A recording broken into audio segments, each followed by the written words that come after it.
Bate-papo esportivo com Cláudio Nicolini e Antônio Carmo. Oferecimento New Clean, sempre inovando.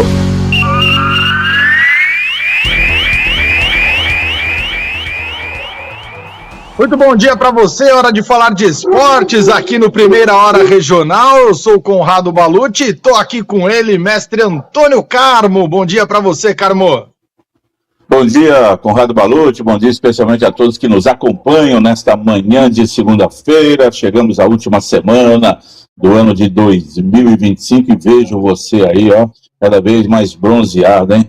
São Sebastião tá um sol para cada um, hein? Você tem o seu particular aí na sua casa. Tem espaço para andar por aí ou não?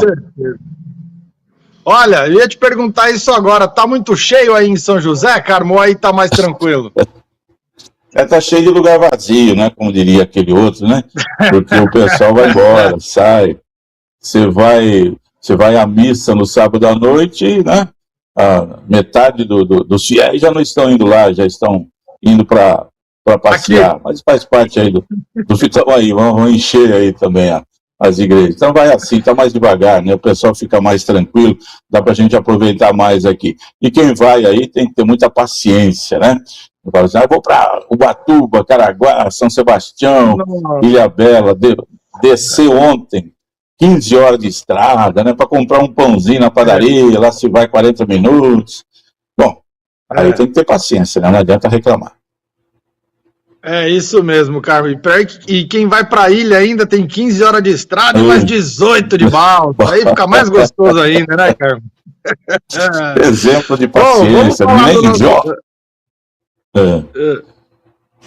Nem jogo etapa atrás. Mas diga aí, vamos falar das coisas que estão no contexto aqui.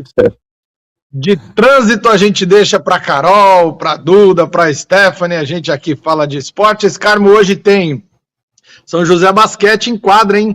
São José enfrenta o Osasco hoje fora de casa, 7h30, venceu no último final de semana, o União Corinthians, que apesar do nome Corinthians não tem nada a ver com o time lá de Parque São Jorge, do Rio Grande do Sul. E o São José, que a gente falava, né? Nas últimas 10 partidas na NBB, foram 7 vitórias, só 3 derrotas. Time do São José numa 7ª colocação, campanha bastante consistente na NBB, e vai enfrentar o Osasco hoje, que tem a 3ª pior campanha, né? Só não tá pior que Vasco e Botafogo. Acho que a possibilidade de mais uma vitória para o São José é real, e o time de São José vai muito bem, obrigado, hein, Carmo? Vai, e no basquete, né, eu comentava com você aquele dia aqui sobre futebol, que a gente tem verdadeiramente que valorizar um time que sabe se defender, que monta um bom esquema defensivo, que dá a bola para o adversário e que joga ali numa espetada, numa saída, como gostam de dizer alguns aí mais antigos, naquela bola vadia que é cruzada na área, bate na cabeça do back e entra a conta. No basquete tem isso não. No basquete são 24 segundos de posse de bola, você tem 8 segundos para atravessar o meio da quadra, senão você perde a posse de bola, e depois tem que ver o que você faz no setor ofensivo. O Osasco entrou este ano pela primeira vez no NBB, viu, Conrado? A primeira participação do time osasquense no NBB. E não faz uma boa campanha em 18 jogos, são 4 vitórias e 14 derrotas, não vai fugir muito disso. O São José, com a vitória de sábado contra o União Corinthians, uma vitória apertada, 2 pontos só de diferença, 89, 87, né? O São José garantiu a classificação para o Super 8. E hoje, o São José pode, inclusive, ele não passa o Corinthians porque ele perdeu para o Corinthians em São Paulo, né? E se ele ganhar e o Corinthians perder no jogo de hoje, mas o Corinthians pega o próprio União Corinthians, né? Hoje é o confronto dos Corinthians Paulista e União Corinthians. União Corinthians, que até para contrastar com tudo, tem a cor verde, né? Não tem nada a ver, é de Santa Cruz do Sul, é lá do Rio Grande do Sul, já teve um bom time lá o pessoal em Santa Cruz, time do Ari Vidal, já foi campeão brasileiro, tudo mais e tal.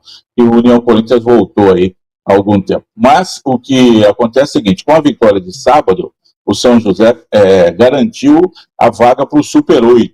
Aliás, já está tudo definido, o 8º colocado é o paulistano, que já fechou a sua participação com os 19 jogos que tem a fazer. Mogi, que ainda tinha chance com a derrota. Mogi vem de 5 derrotas consecutivas, e com a derrota para o paulistano no sábado ficou sem chance. Então, o Super 8 é um torneio que é feito agora. Hoje tem a última rodada do primeiro turno, Conrado. Aí depois tem esse Super 8 aí, que é um jogo só, o primeiro contra o oitavo, o segundo contra o sétimo e tal. Hoje seria o Pinheiros contra o Paulistano, o Flamengo contra o São José, o Minas contra o Corinthians e o Franca contra o Brasília. É um torneio que eles fazem já há algum tempo no meio do campeonato. São José já garantiu a sua classificação e para hoje a chance de vitória do São José é bem grande. O time é melhor, jogando com a disposição que está, deve fechar o ano aí com uma bela vitória sobre o Osasco. Tem tudo para isso. São José não tivesse dado um tropeço aí que pegou o time de calças curtas quando perdeu o jogo para o Caxias do Sul. Caxias que é só o 11º colocado. Quando ele perdeu em casa aquele jogo no dia 15, né? Se ele tivesse vencido, ele poderia até se classificar, buscar ali uma quinta colocação. Mas tá bom, já foi. A 7ª colocação está garantida e o São José joga hoje para afinar detalhes aí com o técnico Cris Amédio, arrumando o time, pensando nesse Super 8 aí. Boa. Carmão, o Super 8 é como se fosse a Copa da NBA, é um campeonato à parte que acontece utilizando das rodadas regulares da NBB, da temporada regular, é isso? Vale uma taça? Exato, é quando legal. Fecha o primeiro turno, que vai acabar hoje, aí os 8 melhores fazem esse torneio, é um jogo só, né? Na casa do melhor e tal, e aí vai o São José. Hoje, então, enfrentaria o Flamengo. Acho que não vai mudar muito, não, porque o Flamengo também hoje, o Flamengo tem um jogo fácil, olha, é clássico contra o Botafogo, mas no basquete não dá nem para comparar, né? O Flamengo é infinitamente superior. Até que o Botafogo é apenas o penúltimo colocado na competição, só está à frente do Vasco. Aí depois a Liga determina aí os dias e horários dos jogos. Muito bom. Carmão, falando em Flamengo, já pulando aqui pro futebol, o Flamengo que anunciou o interesse na contratação do atacante Caio Jorge, do Cruzeiro. A multa rescisória do Caio Jorge lá no Cruzeiro, ela é de 650 milhões de reais. O Flamengo anunciou o Cruzeiro disse que não negocia por menos de 350 milhões de reais. O Flamengo já tinha sinalizado com uma proposta de 195 milhões, que foi a mesma que o Zenit, acho que tinha sinalizado também, que foi descartada pelo Cruzeiro, né? O Flamengo que anunciou não, né? Falta só alguns detalhes ali de comissão de empresários para o zagueiro Vitão, que era do Internacional, que o Cruzeiro também estava de olho, mas já deve ser o primeiro reforço para o Cruzeiro, pro time do Flamengo, então o zagueiro Vitão. E diante dessa novela aí de renovação do Felipe Luiz, renova, não renova, renova, não renova, o Flamengo sinalizou aí a contratação do Caio Jorge. Se concretizar, bom nome, né? O artilheiro aí do Campeonato Brasileiro, mas ainda tem esse entrave financeiro. Às vezes é aquilo que você falou também, né, Carmão? Empresário que planta aí também, mas o Flamengo já disse que tem interesse mesmo. Sim, tem interesse. O Flamengo que tirou a Arrascaeta do Cruzeiro em 2019, né, quando ele tinha sido bicampeão da Copa do Brasil com o Cruzeiro, e aí foi para o Flamengo, quando o Flamengo começou a ter mais dinheiro sobrando aí, e o Cruzeiro entrou em parafuso, caiu, ficou 3 anos jogando a Série B do Campeonato Brasileiro, e aí, né, o jogador não quer ficar. E aí o Arrascaeta foi lá para a Gávea, aclamado aí como um super craque, coisa que verdadeiramente eu acho que não é. Mas tá bom, tá ajudando bem o Flamengo. Agora o Flamengo mira no Caio Jorge. Bom, o Flamengo tem dinheiro, é o maior time do Brasil em termos financeiros aí. A gente já sabe que o Flamengo vai ter 2 bi para investir ou algo parecido, foi assim o orçamento determinado. O Flamengo tem dinheiro, né? Agora o Cruzeiro está tentando ofereceu também uma grana lá pelo Gerson, que deixou o Flamengo e foi para o Zenit. E parece que não está se dando bem lá, né? Essa é uma jogada do Gerson também só para ganhar dinheiro, hein, Conrado? Porque ele se escondeu lá e acabou, depois de ele ter voltado para o Flamengo, aquela coisa toda, estava melhorando a situação e acabou resolvendo ir embora para jogar no Zenit da Rússia, onde o jogador realmente não aparece tanto. E aí o Cruzeiro falou de contratar o Gerson, o Palmeiras também estava querendo fazer uma jogada lá, mandar um dos garotos da base lá que o time queria fazer, mas não parece que esfriou o negócio. O Cruzeiro ainda está de olho. E aí surge essa notícia do Flamengo oferecendo um bom dinheiro pelo Caio Jorge. Mas o Cruzeiro já disse que quer praticamente o dobro do que o Flamengo ofereceu, isso que você falou aí em números, que é muita coisa, é muito dinheiro, uma mega cena do fim do ano, e aí os caras têm lá para poder gastar. Mas eu entendo assim, viu, o Conrado, o Cruzeiro contratou o Tite agora, e eu vi a entrevista do Tite, conversando com o presidente Pedro Lourenço, eles falaram, bom, agora o Cruzeiro vai partir para contratar gente, vai liberar lá o Gabigol, que não interessa mais mesmo, está numa fase horrorosa, e ele já tinha se estranhado com o Tite, né? Provavelmente não fique mesmo no Cruzeiro. Aí vai vender o Caio Jorge, né? Fica meio estranho ele que foi o artilheiro do Campeonato Brasileiro e conseguiu aí fazer alguma coisa de interessante. Surgiu no Santos, foi embora para lá, não jogou bem em lugar nenhum, estava escondido, né? Mas volta para o futebol brasileiro, que é uma segunda divisão do futebol mundial, e aí fica mais fácil para jogar. Aí consegue ser o artilheiro do Campeonato Brasileiro. Mas não sei não se vai o Cruzeiro também abrir negociação direta mesmo, não sei que o Flamengo paga, é uma fortuna para o Cruzeiro, é como se vendesse o jogador para o exterior, né? Mas já refutou a oferta que veio da Rússia, eu não sei o que vai acontecer. Mas eu penso o seguinte, se o torcedor do Cruzeiro, opa, chegou o Tite, nós vamos agora organizar aqui de novo, vamos arrumar, vamos contratar, vamos fazer um grande time para a temporada 2026, aí vende o artilheiro. Então, se fizer isso, é sinal de que vai continuar com essa mesma partida. Esse ano o Cruzeiro foi surpresa. O Cruzeiro, para mim, esse ano, guardado as devidas proporções, Conrado Balucci, foi o Mirassol dos grandes. O Cruzeiro começou o Campeonato Brasileiro lá muito mal, o Campeonato Mineiro não foi nem para a final, Copa do Brasil foi eliminada, Copa Sul-Americana foi eliminada na fase de grupos, e aí começou a dar certo com o Leonardo Jardim no Campeonato Brasileiro, na Copa do Brasil, chegou à semifinal da Copa do Brasil, teve a bola da classificação para a final, não aproveitou, e aí, agora pensa no ano que vem. Então o Cruzeiro, para mim, foi uma surpresa esse ano, com o terceiro lugar no Campeonato Brasileiro e a semifinal na Copa do Brasil. Isso pelo começo que teve. O Leonardo Jardim acertou bem o time mesmo. O Cruzeiro começou o ano apresentando quem com festa no Mineirão? Dudu e Gabigol. O Dudu já, 3 meses depois, foi embora para o Atlético Mineiro, e o Gabigol ficou lá o ano inteiro comendo pão de queijo lá sem fazer nada, né? Não fez nada no Cruzeiro e deve voltar para o Santos. Então foi uma surpresa. Aí o Mirassol surgiu como uma grande surpresa do campeonato, foi o quarto colocado, mas ninguém acreditava, né? Tinha gente que nem sabia quem era o Mirassol. E o Cruzeiro entrou quietinho. E aí, para mim, foi a surpresa aí de ter terminado o ano. E para terminar, você falou do Vitão, zagueiro do Inter, que está se acertando com o Flamengo, né? Ele é cria do Palestra, né? Surgiu no Palmeiras, poucos jogos, foi vendido lá para fora, aí voltou no Inter, e nessa fase ruim do Inter aí, o Inter estava dispensando todo mundo, e ele era um dos dispensáveis, né? Um jogador bem limitado, né? Só que tem um detalhe, vai para o Flamengo, que tem uma situação melhor, né? Muito mais glamouroso, aí pode até jogar um pouco mais de bola. Mas, né? Não é assim um Mozart, como a gente já teve lá na zaga do Flamengo, não. Pode até não jogar nada que vai ser valorizado, pelo contexto, né? Isso, tá indo campeão da Libertadores.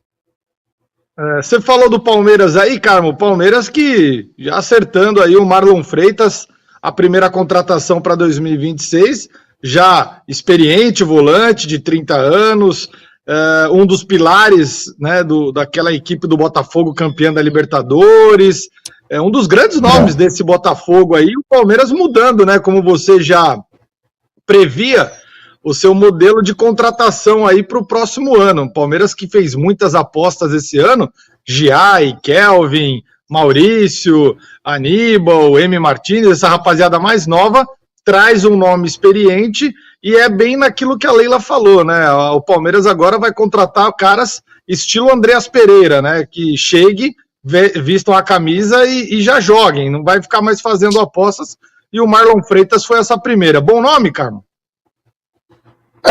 Do atual cenário do futebol brasileiro, sim, tanto é que ele é ídolo no Botafogo, tinha dado uma entrevista lá pro num canal lá dizendo que o Botafogo mudou a vida dele e tudo mais, mas daí veio uma proposta do Palmeiras para ganhar o dobro do que ganha no Botafogo, meu amigo. Esquece a camisa, esquece a paixão, vamos pensar no leitinho das crianças, né? Que pode ser leite tipo A o resto da vida aí e tal, contrato de 3 anos, bom. Essa filosofia do Palmeiras, eu acho que, depois da entrevista que o Abel deu, da derrota do Flamengo na Libertadores, é a visão que o Palmeiras viu do Flamengo, né? O Flamengo está trazendo jogadores contratados aí, muitos de qualidade duvidosa também, mas o pessoal rodado, né? O Jorginho deu muito certo lá no meio campo, poderia, na época lá, o Palmeiras se insinuou lá, mas não levou adiante, e alguns outros jogadores mais rodados aí. Então, pode contratar um outro jogador mais jovem, e imaginar que esse jogador vai dar um retorno aí daqui 3, 4 anos.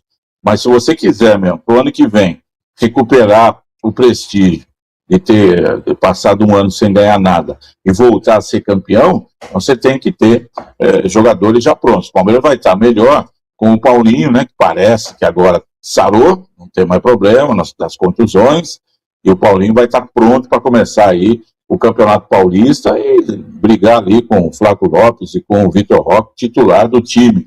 Aí você tem o Lucas Evangelista, que é um jogador absolutamente comum, né? Mas o rapaz estava jogando muito bem, aquele que a gente acabou de falar do Vitão, que é um jogador comum, vai para o Flamengo, de repente dá tudo certo, o cara se torna um ídolo.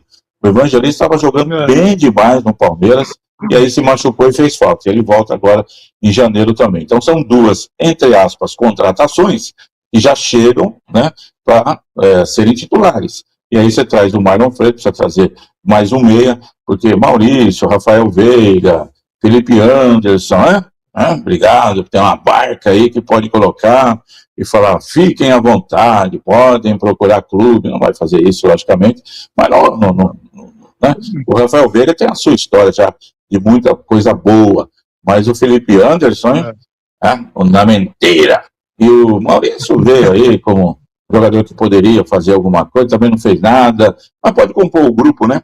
O jogador mais jovem pode comprar o grupo, ficar aí. Mas o Palmeiras, assim, acho que o Marlon Freitas no meio campo ali, para jogar com o Andréas Pereira, ver quem mais pode estar por ali, ver o que faz um jogador com 30 anos, campeão pelo Botafogo, de muita vitalidade, me parece ter sido uma boa contratação nesse mercado brasileiro. Até porque faltam marcadores aí para o time do Palmeiras, né? Você citou agora Maurício, Rafael Veiga e Felipe Anderson. Se juntar os 3, não marcam ninguém, né? Os 3 não marcam não dá, nem minha sogra. Então, não dá uma camisa 8 ali com os 3, né? O único volante mesmo lá é o Emiliano Martins. Foi isso que eu falei do Alan, né?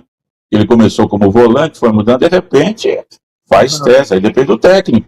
E do próprio jogador também, falar, não, professor, eu não tenho mais jeito de jogar ali não e tal.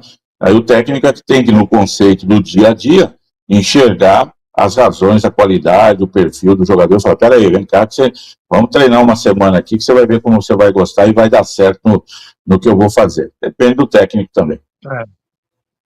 Ô Carmo, e o Corinthians agora acertou o Marcelo Paz, né, como seu diretor de futebol, vai ser o homem forte ali das bases corintianas. O Marcelo Paz, que veio do Fortaleza, era CEO lá, era quase o dono do time lá, fez um grande trabalho, um dos principais responsáveis por essa reformulação do Fortaleza. Agora a gente tem que ver como é que vai ser essa atuação do Marcelo Paz, né? Gabaritado ele é, know-how ele tem no Corinthians, exato. Tem que ver como é que vai ser a atuação dele, se ele vai ter a autonomia que ele tinha no Fortaleza, se ele vai, né? Como é que vai ser, mas se for ver no currículo, é um cara renomado que o Corinthians trouxe. O futebol moderno, meu caro Conrado Balucci, que eu tanto reclamo aqui, abaixo o futebol moderno. Antigamente você não tinha esse negócio de diretor de futebol, né? Era o cara do clube mesmo, um homem que trabalhava lá. O vice-presidente de futebol era aquele que resolvia as coisas nos clubes, mas o futebol mudou e hoje estes executivos, esses homens de gravata, né, de boa conversa, são fundamentais nos clubes aí onde estão trabalhando. Marcelo Paes era o presidente do Fortaleza, acho que era isso, né, mano? O Conrado. Aí o Fortaleza virou SAF e ele passou a ser foi vice-presidente, passou a ser o presidente da SAF, cuidar das coisas, o CEO do time, CEO, pensar que um dia um time de futebol no Brasil teria CEO. Peguei isso aí, o máximo que tinha era gerente de futebol. E aí as coisas mudaram hoje. Aí tem torcedor que aplaude a contratação do novo executivo de futebol. Agora sim, chegou um cara que vai resolver. Quem foi? É o Pelé que chegou, é o Romário. Né? Nem entra em campo, né?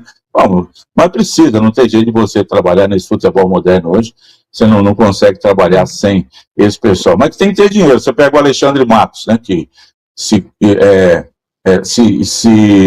protagonizou no Palmeiras, porque tanto o Paulo Nobre como o Marcelo Gagliotti e a Leila davam para ele o cheque em branco.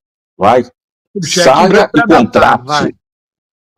Saia e contrate. Volte com o ônibus cheio. Aí contratou cada jogador ruim também, mas trouxe bons, porque tinha dinheiro para poder contratar. Então o CEO aí, o executivo, o manager, sei lá o quê, se ele não tiver dinheiro, ele fica conversando só para tentar fazer troca-troca. Eu te dou 2, você me dá 1, né, como o Francisco Horta fazia bem lá no Rio de Janeiro, no Fluminense, nos anos 70. Fazia aí, trocar jogador, porque senão não vai resolver a situação. Precisa ter dinheiro, né? Ver o que vai acontecer. Você falou agora de troca-troca, eu lembrei daquela troca que o Palmeiras fez pelo Barcos, lembra? Mandou o Barcos e trouxe um monte de... Com o Grêmio, trouxe o Leandro. Eu trouxe 5. O Leandro, que foi o melhorzinho, né? Que foi até para a seleção do Filipão, ele ajudou o time a subir da Série B, mas tinha Rondinelli, tinha não sei quem, teve aquele Marcelo Moreno, nem quis vir. Não lembro, sinceramente, olha. Ela viu o Marcelo Moreno, mas o pai dele falou, não, jogar na Série B eu não vou não, o Grêmio estava na Série A. E o Barcos foi pro Grêmio e tal, e ficou essas coisas aí. Não tinha dinheiro na época, era o time do Tirone, né? Deus me livre. Foi a última época ruim. Graças a Deus ele saiu e veio o Paulo Nobre. Bateu na madeira 3 vezes aqui, Carmo, para não voltar essa zica aí.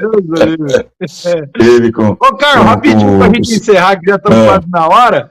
A gente tava falando de jogadores experientes, eu tava lendo a notícia aqui que o Ralf, ex-volante do Corinthians, 41 anos, acertou com o Guarani, vai jogar agora o Paulistão, com possibilidade de renovar aí. E além do Ralf, o Guarani ainda acertou com o Luca, que estava na Ponte Preta, atacante, 35 anos, Fernando Miguel, goleiro, William Farias. Eles estão montando um quadro veterano lá, praticamente, um 37 mais lá no Guarani. Eu diria para você que é o subóbito. Categoria subóbito. Né? Do Guarani. Só falta contratar o Neto, o Evair e o Marco Antônio Boiadeiro, certo? Aí, pronto. Se precisar do Careca, ele está por aí também. Eu sei, o Rafa estava jogando no Vila Nova, ele jogou, ainda está em atividade. Hoje, o jogador de 40 anos, o Zé Roberto foi o exemplo disso, né? O Zé Roberto fechou a carreira no Palmeiras com 42 anos e um físico de 25, espetacular até hoje, né? Ele está com 46 anos, parece um moleque de... Se cuida na academia. De vez em quando ele tá correndo aqui em São Sebastião na praia. Ele é maluco de tudo. Então, mas o jogador hoje que se preza, ele chega nessa idade atuando, podendo jogar uma partida, encarar um camisa 10 adversário, caso do Ralf, de 22, 23 anos e dar conta do recado. Né? Então é um atleta mesmo na acepção da palavra. Se for jogador, como era o Sócrates, como era o Neto, não era atleta, era jogador, aí a carreira termina muito cedo. É isso, Carmo. Valeu, vamos nessa. Amanhã tem mais. Fechamos a nossa página de hoje do Bate-Papo Esportivo. Amanhã a gente volta, então, a partir das 8h15 da manhã. Forte abraço para você, forte abraço para todo mundo que está com a gente aqui. Até amanhã. Obrigado, Conrado Balute. Abraço para você, os amigos todos que nos honram com a audiência aqui no Bate-Papo Esportivo. Excelente semana, gente. Até mais. Saia do impedimento na Band